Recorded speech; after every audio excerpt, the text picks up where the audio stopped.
योगी राम सूरत कुमार, योगी राम सूरत कुमार, योगी राम सूरत कुमार, जय गुरुदेव। இன்றைக்கு ஒரு காட்சியை பார்ப்போம். பகவானுடைய பெருமையை பற்றிதான், அவருடைய நாமத்தின் பெருமையை பற்றித்தான் நாம் பார்த்து வருகிறோம். பல பக்தர்களுடைய அனுபவங்களை எல்லாம் நம்முடைய அனுபவங்களாக ஆக்கிக் கொண்டு வருகிறோம். இந்த நிலையில்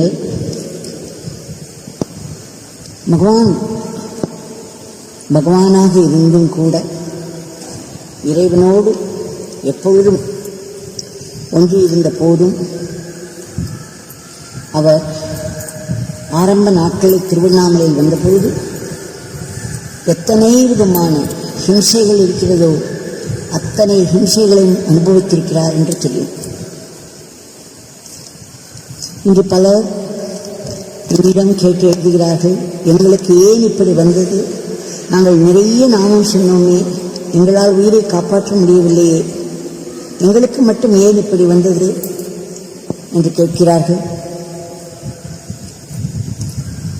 சிலர் அவர் அவ்வளவு நாமங்களை சொல்லி வந்தார், அப்படி இருந்தும் கடைசியில் அவருக்கு அந்த மாதிரியான ஒரு முடிவு ஏற்பட்டது. அவரை நாங்கள் கண்களால் பார்க்க முடியவில்லை, எங்கள் கைகளுக்கு கூட அவருடைய உடல் வரவில்லை, அவருக்கு வேண்டிய ஈமக்கிரியைகள் எதுவும் செய்ய முடியவில்லை என்று புலம்புகிறார்கள். எப்பேற்பட்ட துக்கம்! அவர்கள் சொல்லும் பொழுது இந்த துக்கம் நமக்கும் வருகிறது. ஆயினும் நாம் நினைத்து பார்ப்போம், பகவானாகவே ஒன்றிய நிலையில் இருந்தபோது கூட அந்த சரீரத்துக்கு எத்தனை தண்டனை கிடைத்தது. பகவானை யாராவது அறிந்து கொண்டார்களா? அவருடைய உடலை எத்தனை விதமான சித்திரவதைக்கு உள்ளாக்கினார்கள். இல்லை, கடவுள்தான் தம்மோடு ஒன்றியவர் என்று இவரை காப்பாற்றினார். அந்த அடிகளை எல்லாம் இவர்கள் வாங்கிக் கொண்டார்கள். எல்லா மகாத்மாக்களும் பார்க்கிறோம், பலவிதமான துன்புறுத்தல்களுக்கு ஆளாவதே. அப்படி இருக்கும் பொழுது சாதாரண மனிதர்களாகிய நாம் எம்மாத்திரம் நாம் என்னென்ன காரியங்களை செய்து வைத்துவிட்டு வந்திருக்கிறோமோ, யாருக்கு என்னென்ன துன்பங்களை கொடுத்தோமோ, அவர்களெல்லாம் எப்படி வயிறு இருந்தார்களோ, எவ்வளவு கண்ணீர் விட்டார்களோ நமக்கு தெரியாது. ஆனால் அவை ஒவ்வொன்றும் நமக்கு திரும்பி வரும்பொழுது அது ஏன் திரும்பி வருகிறது, ஏன் வருகிறது என்று கூட நமக்கு தெரியாத நிலையில் நாம் பலவிதமாய் புலம்புகிறோம், இறைவனை நொந்து கொள்கிறோம். ஆனால் நடப்பது ஒவ்வொன்றுக்கும் ஒரு அர்த்தம் உண்டு. கடவுள் நமக்கு ஒரு நல்ல ஏற்பாட்டை தான் ஒவ்வொன்றின் மூலமும் செய்து கொடுக்கிறார். ஒருவருடைய உடம்பு சுவாசிக்க முடியாமல் வெண்டிலேட்டர் அதற்கும் மேல் போக ஆரம்பித்து விட்டால் அந்த உடலில் உயிர் சத்து ஒன்றும் இல்லை என்று அர்த்தம் அல்லவா? அதன் பிறகு நாம் எவ்வளவோ பிரார்த்தனை செய்து அவரை உயிர்ப்பித்தாலும் அந்த உடல் பலவிதமான வேதனைகளை அனுபவிக்க வேண்டியிருக்கும். அது மட்டுமல்ல, அவரை சுற்றியுள்ளவர்கள் அவரை பார்த்து பார்த்து அவர்கள் ஒரு நரகத்தை அனுபவிப்பார்கள். சிலருக்கு வேறு விதமான முடிவு, நாம் எத்தனையோ பிரார்த்தனைகளுக்கு பிறகும் அவர்களுக்கு வேறு விதமான முடிவு ஏற்பட்டால் நாம் அதை ஏற்றுக்கொள்ள வேண்டும். இறைவனுடைய தீர்ப்பு, அதில்தான் அந்த ஆத்மாவிற்கு நன்மை இருக்கிறது என்பதை புரிந்து கொள்ள வேண்டும். நான் பார்த்திருக்கிறேன், ஒருவர் மிகவும் துன்பத்துக்குள்ளாகி ஆஸ்பத்திரியில் ஐசியூவில் இருந்தார். அவர் ஒரு சுவாமியாக பலருக்கு நன்மைகள் செய்து வந்தார். அதனால் அத்தனை பிரார்த்தனைகள், நானும் நிறைய பிரார்த்தனை செய்தேன் அவருக்காக. அதன் பிறகு அவர் மிகவும் வயதானவர், ஏற்கனவே மெலிந்த வயதான உடல், பிறகு வியாதியின் துன்புறுத்தல், இத்தனையும் மீறி பிரார்த்தனை, அதிக பிரார்த்தனையின் விளைவாக அவர் பிழைத்து விட்டார். உயிர் போய் திரும்பி வந்தது. ஆனால் அவர் ஒரு நாள் இங்கு வந்திருந்த போது என்னிடம் என்ன சொன்னார் தெரியுமா?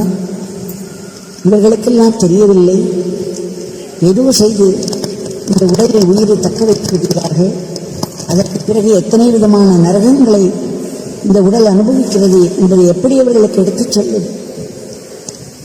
இறைவனுடைய தீர்ப்பை நாம் மாற்றி நினைத்தால் அதைவிட துன்பம் நமக்கு நிறைய நேரிடும். என்னிடம் பகவான் சொல்வார், எத்தனையோ விஷயங்களை மாற்றலாம். என் தந்தை இந்த பிச்சைக்காரனின் பிரார்த்தனைக்கு செவிசாய்த்து பல விஷயங்களை மாற்றுவார், விஷத்தை அமிர்தமாக மாற்றுவார். ஆயினும் மகாத்மாக்கள் சில இறைவனுடைய முடிவுகளில் தலையிட மாட்டார்கள்.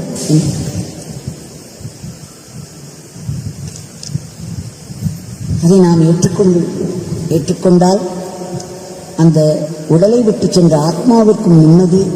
ஏனென்றால் அது இறைவனின் ஏற்பாடு, அதில் அவர்களுக்கு நன்மை இருக்கும், அதில் நமக்கும் நன்மை இருக்கிறது. அதற்கு பிறகு அவர்களை பார்த்து பார்த்து நாம் கண்ணீர் வடிக்க வேண்டாம். அவர்கள் எந்த உடல் அவர்களுக்கு நரகமாக இருந்ததோ அந்த உடலிலிருந்து அவர்கள் விடுபட்டு அவர்களுடைய ஆத்மாவின் மேற்கொண்ட பயணத்தை அவர்கள் மேற்கொள்ள வேண்டும் அல்லவா? அந்த பயணத்தில் அவர்கள் நல்லபடியாக சென்று விடுவார்கள்.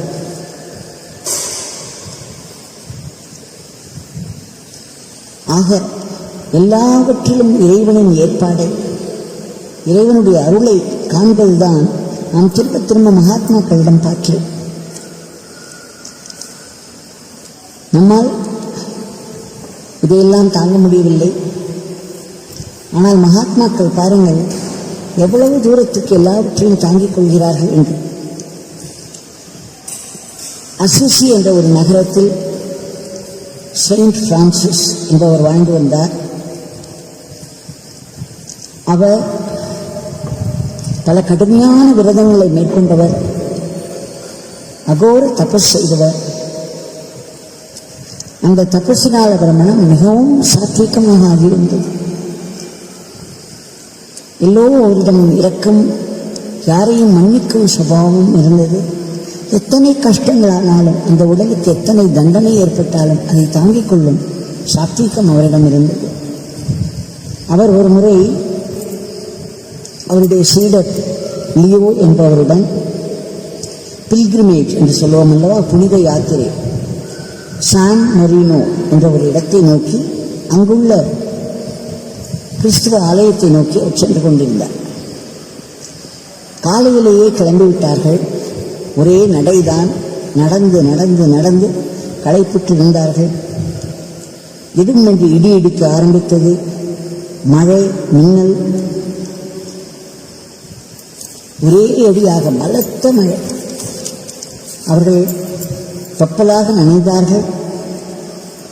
சேறு ஆங்காங்கே அவருடைய ஆடைகளை பற்றிக் கொண்டது. இதைவிட மிகவும் குளிர் வேறு.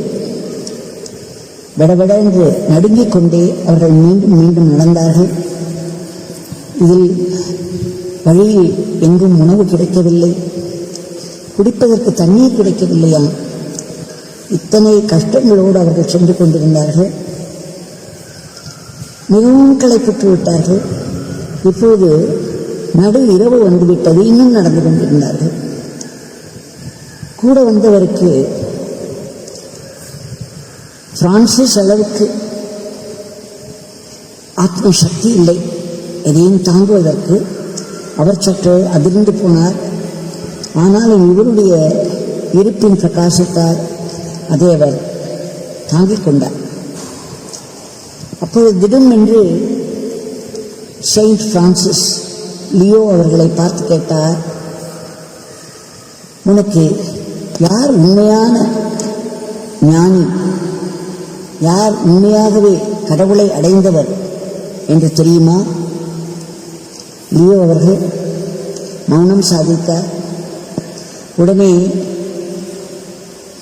பிரான்சிஸ் அவர்கள் சொன்னார்கள், ஒருவர் ஒரு குருடனுக்கு பார்வை கொடுத்து விட்டதாலோ அல்லது இறந்தவர்களை மீட்டு விட்டதாலோ அல்லது வியாதிகளை குணப்படுத்தி விட்டதாலோ அவர்கள் மகாத்மாக்கள் ஆகிவிட மாட்டார்கள். ஒரு அதீத சக்தி மனதை அடக்கி தியானம் செய்தால் நிறைய சித்திகளை பெறலாம். அந்த சித்திகளின் மூலம் நாம் பலவற்றை சாதிக்க முடியும். ஆனால் அதனால் எல்லாம் அவர்கள் மகாத்மாக ஆக மாட்டார்கள் என்று அவரே பதில் சொன்னார். பிறகு சொன்னார், மறுபடியும் யோசித்துப்பார், மகாத்மாக்கள் என்பவர்கள் யார் என்று மறுபடியும் கேட்டார். லியோவுக்கு இப்போது நன்றாக தெரிந்துவிட்டது, தனக்கு ஒன்றுமே தெரியாது என்று மௌனம் சாதித்தார். அப்பொழுது அவர் சொன்னார், பலர் இருக்கிறார்கள், அவர்கள் மனதை அடக்கி ஆன்ம சக்தியை பெற்றவர்கள். அவர்களிடம் ஒரு கல் பேசும், ஒரு தாவரம் பேசும், ஒரு பறவை பேசும், விலங்குகள் பேசும். இயற்கையினுடைய மொழியை அவர்கள் நன்கு அறிந்து உறவாடுவார்கள். அதீத ஆற்றல்களை பெற்றிருப்பார்கள். நீரில் மேல் நடப்பார்கள், நெருப்பில் அமர்ந்து தூங்குவார்கள். எதை வேண்டுமானாலும் சாதிக்க முடியும். இதை வைத்தவர்கள் மகாத்மா என்று சொல்லிவிட முடியுமா என்று கேட்டார். இப்பொழுது அதிக மௌனம் சாதித்தார் லியோ. அவருக்கு எப்படியாவது பிரான்சிஸ் வாயிலிருந்து யார் அவர் என்று தெரிந்து கொள்ள வேண்டும். இப்படி இவர்கள் நடந்து கொண்டிருக்கும் பொழுதே மழை இன்னும் அதிகமாகியது. பலத்த காற்று சூறாவளியாக வீசியது. இவர்களை தூக்கி விசிறி அடித்தது. கஷ்டம் மேலும் மேலும் குளிரில் நடுங்கிக் கொண்டு அவர்கள் சென்றிருந்த பொழுது இந்த சூறைக்காற்று நடுவே தூர ஒரு வெளிச்சம் தெரிந்தது.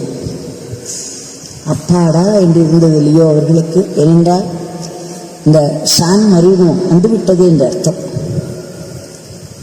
அவர்கள் விளக்கை பார்த்தவுடனே தான் தேடி வந்த நகரம் தெரிகிறது என்ற ஒரு ரிலீஃப் வந்தது அவர்களுக்கு.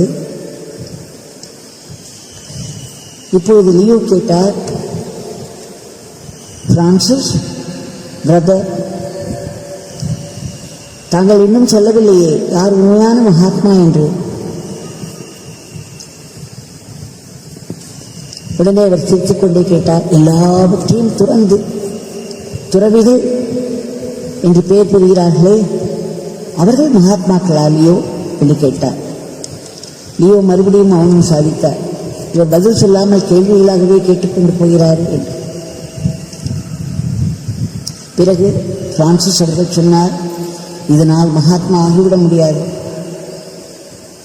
துறவினால் மட்டும் மகாத்மா ஆகிவிட முடியாது.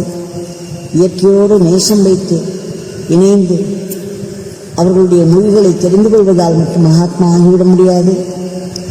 குருடனுக்கு பார்வை கொடுப்பதாலோ இல்லை பெரிய பெரிய அற்புதங்களை நிகழ்த்துவதாலோ மகாத்மா ஆகிவிட முடியாது என்று சொன்னவர். அப்படி என்றால் இவருக்கு பொறுக்கவே இல்லை. இங்கு யார்தான் மகாத்மா, சொல்கிறேன் வா என்று கூட்டிக் கொண்டு போனார். அந்த நகரத்தில் நுழைந்தவுடன் ஒரு விடுதிக்கு சென்றார்கள். இரவு கழிப்ப மீதி கொஞ்சம் சொற்பமே இரவு இருந்தது. அங்கு போய் கதவை தட்டினார்கள். அந்த காவலாளி அங்கு வந்தார். அதற்கு முன்னாகவே பிரான்சிஸ் சொல்லிவிட்டார், இந்த காவலாளி வருவான், இவன் நம்மை பிச்சைக்காரன் என்று ஏசுவான், லம்பாடி என்று ஏசுவான், ஒட்டுண்ணிகள் பாராசைட்ஸ் என்று நம்மை கடுமையாக திட்டுவான், இங்கு உங்களுக்கு இடமில்லை போ என்று நம்மை விரட்டி விடுவான், நீங்கள் நான் பார் என்றார். அப்படியே நடந்து இந்த காவலாளி வந்து அவர்களை மிகவும் ஏசினான். உங்களுக்கெல்லாம் இந்த இடம் கிடையாது என்று விரட்டிவிட்டார்.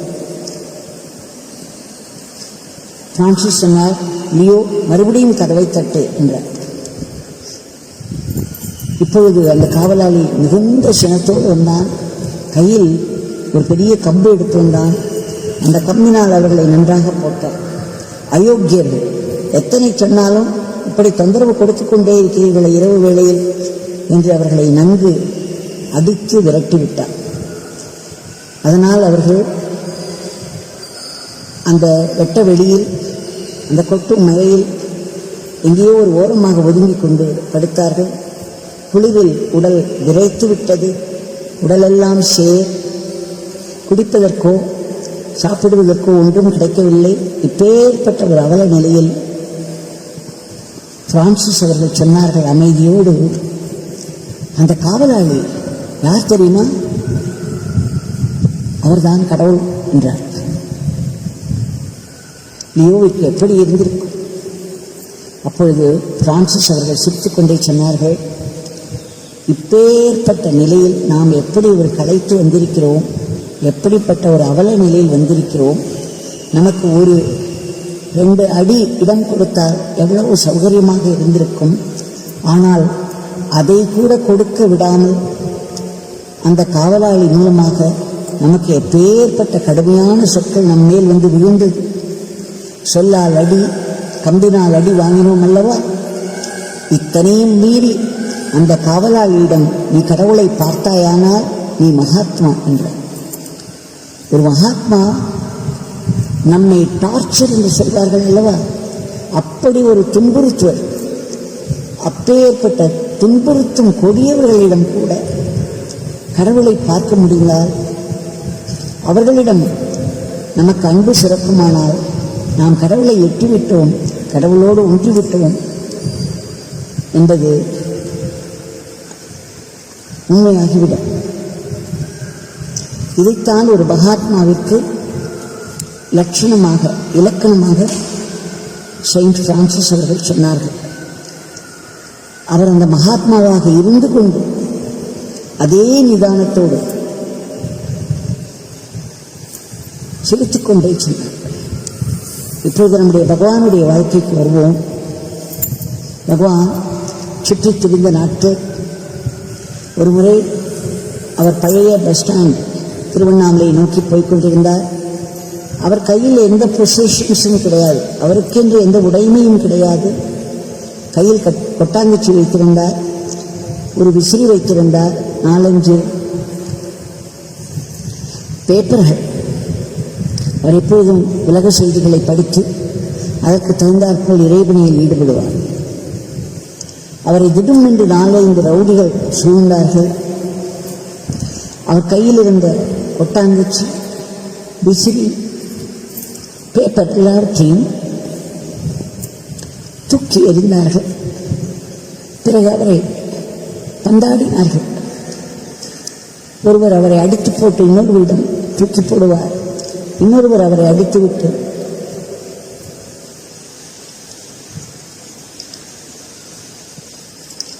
இப்படி நம் பகவான் ஏற்கனவே மிகவும் மெலிந்த உடல், சாப்பாடு எதுவும் கிடைக்காத நாட்களவை அவரை அடிப்பதற்கு என்ன இருக்கிறது அந்த உடலில்? 4 பேரும் சேர்ந்து நன்கு அடித்து போட்டார்கள். உடலெல்லாம் இரத்த வியாரியாகி ஆயிற்று. பகவான் தன்னை அப்படியே சமர்ப்பித்துக் கொண்டார். அவருக்கு எல்லாமே இறை அருள் அல்லவா? அந்த இறை அருள் அவருக்கு தொடர் அனுபவமாக இருந்தது. அப்பொழுது கிட்டத்தட்ட ஒரு 20 பேர் கூடி நின்று அதை வேடிக்கை பார்த்தார்களாம். அந்த கூட்டத்தினர் யாரும் இந்த மெலிந்த உடலோடு பைத்தியம் போல் தெரிந்து கொண்டிருந்த இவரை மகாத்மா என்று உணர்ந்து இவரிடம் அந்த ஆசி வாங்கி சென்றவர்கள் பலனடைந்தவர்களும் இருந்தார்களாம். ஆனால் யாருமே இவரை காப்பாற்றுவதற்கு முன்வரவில்லை. அவரவர்கள் ஏதோ ஒரு காரணம் கற்பித்துக் கொண்டார்கள். சிலர் பயந்தார்கள் நமக்கு அடிவிடும் என்று, சிலர் இந்த பைத்தியத்துக்கு நல்ல வேண்டும் என்று நினைத்துக் கொண்டார்கள். இப்படி பலர் பலவிதமாக யாருமே முன்வரவில்லை. எப்படியோ இந்த செய்தி சிவனடைந்த பெருமாள் அவர்களுக்கும் அவரோடு முருகன் என்று ஒருவர் இருந்தார். அவர்கள் இருவருக்கும் சென்று அடைந்தது. உடனே அவர்கள் வேக வேகமாக ஓடி வந்தார்கள். இவர்கள் ஓடி வருவதை பார்த்து அந்த 4 ரவுடிகளும் அந்த இடத்திலிருந்து ஓட ஆரம்பித்தார்கள். இவர்கள் வேகமாக போய் அவர்களை பிடிக்க பார்த்தார்கள். உடனே பகவான் சொன்னார், பெருமாள், ஸ்டாப் இட், அவர்களை போய் பிடிக்க வேண்டாம். இல்லை சாமி, நாங்கள் போய் அவங்கள ஒரு கை பார்த்துடுறோம் சாமி, அப்போதான் அவங்கள தொடாமல் இருப்பாங்க. விடுங்க சாமி. இல்லை பெருமாள், அவர்கள் வந்த வேலையை செய்துவிட்டார்கள், நாம் அப்பாவின் வேலையை செய்வோம். நாம் வந்தது அப்பாவின் வேலையை செய்வதற்கல்லவா? அவர்கள் இந்த வேலையை செய்வதற்காகத்தான் வந்திருக்கிறார்கள், அதை செய்துவிட்டார்கள். நாம் வந்தது தந்தையின் பணிக்காக, அந்த பணியை நாம் செய்வோம் என்றார். இதுதான் ஒரு மகாத்மாவின் லட்சணம்.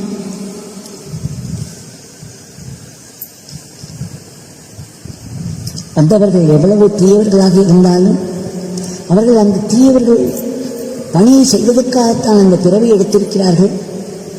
அந்த ஸ்கிரிப்டை எழுதியவரும் கடவுள்தான், அவர்களை படைத்தவர் கடவுள்தான், அவர்களுடைய பாத்திரங்களை, அதாவது அவர்களுடைய ரோல்ஸ்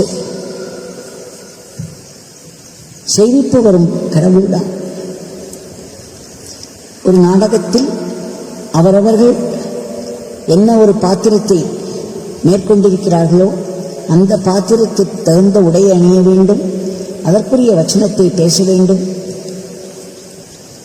அந்த ரோல் முடித்து விட்டால் அவர்கள் அந்த ஸ்டேஜை விட்டு அகன்று விட வேண்டும்.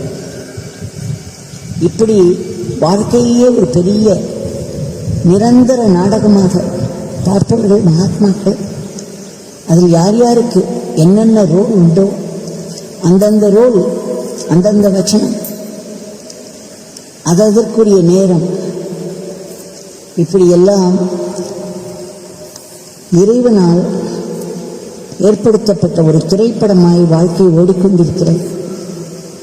இதில் எத்தனை இதில் கோடிக்கணக்கானவர்கள் பாத்திரங்களாய் இந்த ஒரு பெரும் நாடகத்தை பங்கேற்று வருகிறார்கள். தீயவர்கள் அவர்கள் செய்ய வேண்டும் என்று எதுவும் செய்வதில்லை. நல்லவர்கள் அவர்கள் நல்லவர்களாக இருக்க வேண்டும் என்று நல்லவர்களாக இருப்பதில்லை. இறைவன் போட்ட வரம். ஏனென்றால் இறைவன் ஒருவர்தான், அவர் ஒருவர்தான் இருக்கிறார். பகவான் சொல்கிறார் அல்லவா, my father alone exists, there is nothing else, no one else. இருப்பது கடவுள் மட்டும்தான் என்றால் அவர்தானே எல்லாமாக ஆகியிருக்க வேண்டும். சிருஷ்டியில் எது வந்ததோ அத்தனையும் அவர்தானே உருவாக்கி இருக்க வேண்டும், அத்தனையும் அவர்தான் ஆகியிருக்க வேண்டும். எல்லா உருவங்களும் எல்லா நாமங்களும் அவர் உண்டு பண்ணியவை. அவர்தான் ஒவ்வொருவருடைய பாத்திரத்தையும் ஏற்றுக்கொண்டு நடிக்கிறார். இதை இயக்கும் இயக்குனரும் அவர்தான். இதில் எழுதும் வச்சனங்கள் எல்லாம் அவர் எழுதிய வச்சனம். நம்மை ஒருவர் வந்து, நான் சொன்னேன் அல்லவா, நமக்கு ஒரு கெட்ட காலம் வருகிறது என்றால் நாம் மாட்டு ரோடில் போய்கொண்டிருப்போம். சற்று தள்ளி போய்கொண்டிருக்கும் ஒரு கழுதையை பின்னோக்கி வந்து நம்மை ஒரு உதைவிட்டு செல்லும். நாம் ஏதோ வாயை திறந்து ஒரு நல்லதை சொல்ல ஒரு வார்த்தை எடுப்போம், உடனே அதில் பெரிய குற்றம் கண்டுபிடித்து நமக்கு அடிகளே விழுந்துவிடும். எது செய்தாலும் தப்பாகிவிடும், எது சொன்னாலும் தப்பாகிவிடும். அந்த நேரங்களில் நமக்கு ஒரு நல்ல நேரம் வந்துவிட்டால் நாம் தப்பாகவே ஒன்று செய்தாலும் சரி சொன்னாலும் சரி தப்பித்து விடுவோம். நமக்கு எதுவுமே நேராது. இது நாம் எல்லோரும் அவரவர் வாழ்க்கையில் மற்றவர்கள் வாழ்விலும் பார்த்து வருகிறோம். இதற்கெல்லாம் அடிப்படை காரணம் ஒரு கடவுள். அவர்தான் அத்தனை ரூபங்களாகவும் அத்தனை நாமங்களாகவும் ஆகியிருக்கிறார். அவர்தான் மரமாய் நிற்கிறார், பறவையாய் பறக்கிறார், எறும்பாய் ஊறுகிறார், புழுவாய் நெழுகிறார், மனிதனாய் அமர்ந்து கொண்டு பகுத்தறிவு பேசுகிறார், மகாத்மாக்களாய் இருந்து எல்லோருக்கும் ஆசீர்வாதம் தருகிறார், கொலைகாரனாய் இருந்து கொலை செய்கிறார். கொலை செய்யப்படுவராக இருப்பவரும் அவரே. கீதையில் சொல்கிறார் அல்லவா கிருஷ்ணன், நான் தான் தர்மபுத்திரன், அர்ஜுனா நான் தான் துரியோதனன். இதோ எதிரே நிற்பவர்கள் அத்தனை பேரையும் நான் ஏற்கனவே கொன்றுவிட்டேன் அர்ஜுனா. நீ வெறும் அம்பை எய்து பெயரை தட்டிக்கொள். நிமித்த மாத்திரம் பவ, என் கையில் கருவியாய் மட்டும் இரு. நீ ஒரு அம்பை தூக்கி போட்டாயானால் அவர்கள் சட்டென்று விழுந்து விடுவார்கள். ஏன்?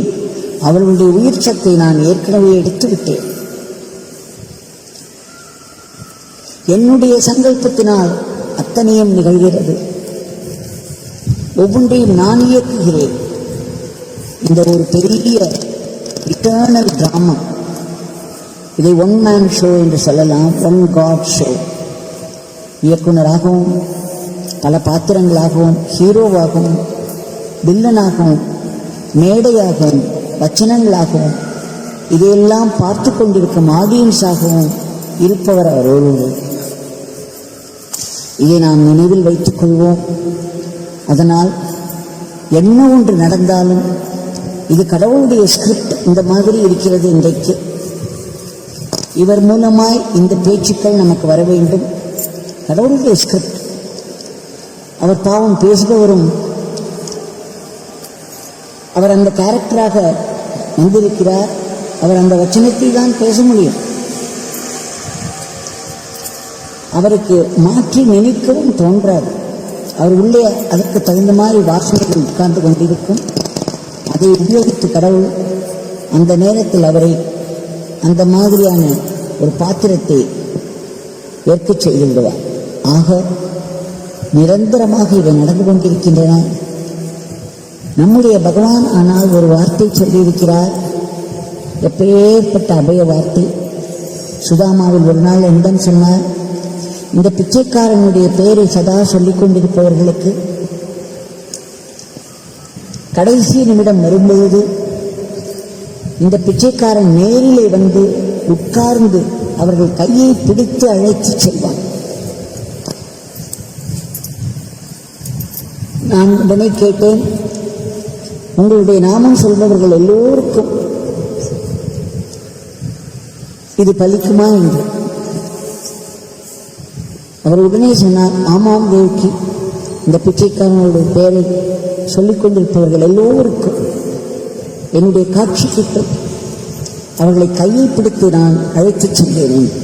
அதனால் இறை நாமம் சொல்லிக்கொண்டே இருப்பவர்கள் கடைசியில் மயக்கமடைந்திருந்தாலும், உயிர் செல்லும்போது எந்த ஒரு நிலையில் இருந்தாலும் அந்த இடத்தில் நம்முடைய பகவான் இருந்து அவரை கையை பிடித்து அழைத்துச் செல்வார். அந்த ஈமக்கிரியைகள் செய்ய கிடைக்கவில்லையே என்று நாம் நினைக்க வேண்டாம். அதற்குத்தான் அப்போதைக்கு இப்போதே சொல்லி வைத்தேன் என்று ஆழ்வார்கள் பாடினார்கள் அல்லவா. கடைசி நிமிடங்களில் நான் கோமாவில் இருக்கலாம், நினைவு தப்பி இருக்கலாம், ஏதேதோ என் உடலில் சிகிச்சைகள் என்ற பெயரில் நடக்கலாம்.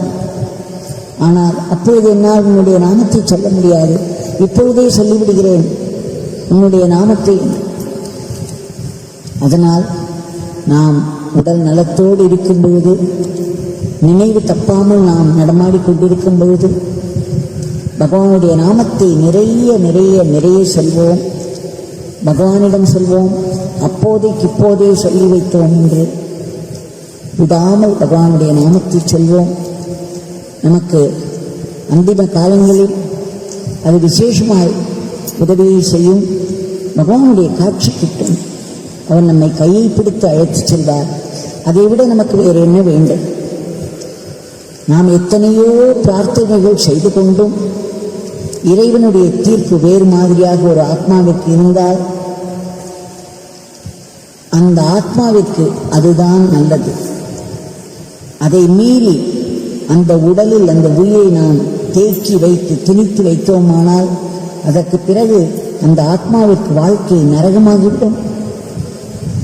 அதை பார்த்து பார்த்து சுற்றியிருப்பவர்களுக்கும் வாழ்க்கை நரகமாகிவிடும். இறைவன் எந்த நேரமும் ஒரு ஆசீர்வாதமாகத்தான் ஒவ்வொரு ஏற்பாடையும் செய்து கொண்டிருக்கிறார். அதை காணும் சக்தி நமக்கு இல்லை. நம்முடைய அறியாமையினால் நம்முடைய அனுபவங்களை ஒட்டி ஒன்று கெட்டது ஒன்று நல்லது என்று பாகுபடுத்தி வருகிறோம். ஆயினும் அதுவும் இயற்கையை சார்ந்ததுதான். அதை வைத்தவரும் கடவுள்தான். நம்முடைய பகவான் சொல்லியிருக்கும் அந்த வாக்கை நாம் பற்றிக்கொள்வோம். இறந்தவர்களை நினைத்து நினைத்து நாம் அழுது கொண்டே இருந்தோமானால் அது அவர்களுக்கு நல்லது அல்ல. அவர்கள் மேற்கொண்ட பயணம் நல்லபடியாக அமைய வேண்டும் என்று நாம் பிரார்த்தனை செய்து கொண்டோமானால், அவர்கள் பெயரில் தானங்கள் செய்தல், அவர்கள் பெயரில் நல்ல காரியங்கள் செய்தல், அவர்களை நினைத்து பிரார்த்தனை செய்து அவர்களுக்கு ஒரு நல்ல வழி ஏற்பட வேண்டும் என்று வேண்டிக் கொள்ளுதல், இவையெல்லாம் அவர்களுக்கு உதவியை செய்யும்.